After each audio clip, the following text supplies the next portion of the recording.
হাই friends, নতুন এটা ভিডিঅ'লৈ স্বাগতম। আজি এইটো ঘৰৰ বিষয়ে আলোচনা কৰিম। এই ঘৰটোৰ অলৰেডি ওপৰৰ কাঠৰ কাম চলি আছে।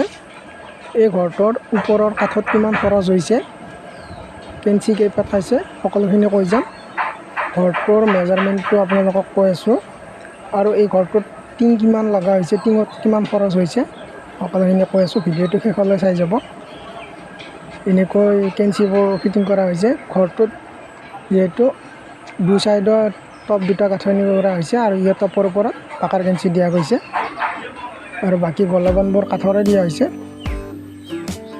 আৰু এনেকৈ ফ্ৰণ্ট চাইডত আজি চেৰি গাঁথনি কৰা হৈছে। এনেকৈ চেৰিৰ ষ্টেপ তিনিটা হ'ব, দুটা হৈছে, আৰু ইয়াৰ ওপৰত আৰু এটা ষ্টেপ হ'ব।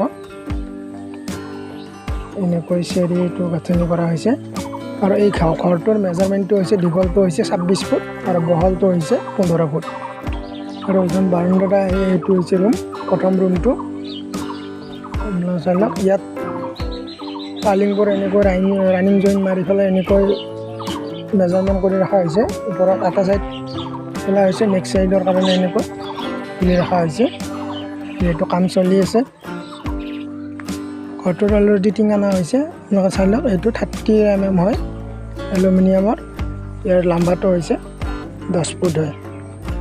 চাই লওক, টিঙৰ বাম লৈছে আপোনালোকৰ 5000 টকা হয়।